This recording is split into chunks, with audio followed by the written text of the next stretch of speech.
Let's talk about the epidemic of domestic violence. It's one of those topics that nobody wants to talk about. We all want to pretend that it isn't there, but here's the reality. It is there, and it's a bigger problem than a lot of us would like to admit. 1 in 3 women will experience domestic abuse at one point in their life. 1 in 3. Say that out loud. Now, take a look around the room and say it again. 1 in 3. Think of the women that you know and see every day. 1 in 3. Now, I want you to take a break and count off 9 seconds in your head.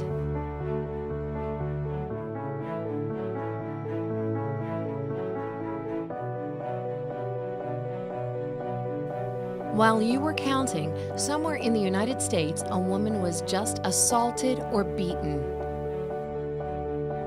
So, now that we've established the scale of the problem, let's talk about how we can help.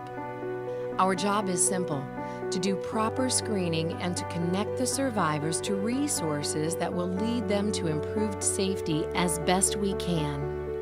Even if the patient doesn't disclose abuse, healthcare professionals can still express their concerns and provide resources. Is it uncomfortable to talk about? You bet.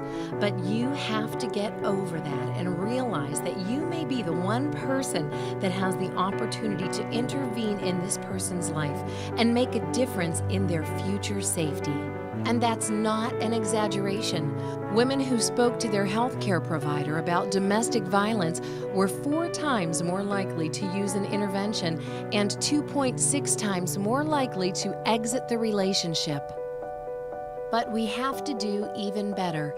In a recent women's safety survey, 79% of women who had experienced physical assault and 81.25% who had experienced sexual assault had not sought any professional help. So where do we start? The first thing you should know is this: there is no typical victim and there is no typical abuser when it comes to domestic violence. Domestic violence is prevalent in every community and affects all people regardless of age, socioeconomic status, sexual orientation, gender, race, religion, or nationality. And while we've spoken about the number of women who are abused, don't think that it doesn't happen to men as well. The second thing, if you suspect any type of connection between the symptoms the patient is presenting with domestic violence, you need to use your best discretion. Never question a patient or refer to domestic violence in front of a dating or marital partner. This person could be their abuser. Even if they are not with their abuser, statistics indicate that having a private conversation with a healthcare provider leads to an increased chance of disclosure. Domestic violence is complex. We aren't trying to judge here, we're trying to help. The abusive behavior is part of a systematic pattern of power and control perpetrated by one intimate partner against another. So, what don't we want to ask? Why do you stay with a person like that?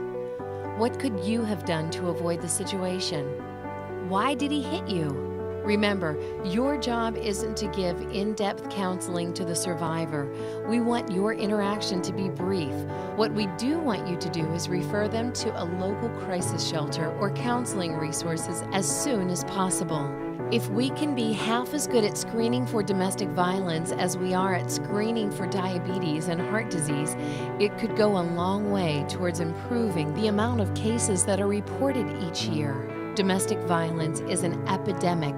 As healthcare providers, we are in a unique position to provide an opportunity for intervention and a pathway to safety. And it might just be the only opportunity for some of our victims.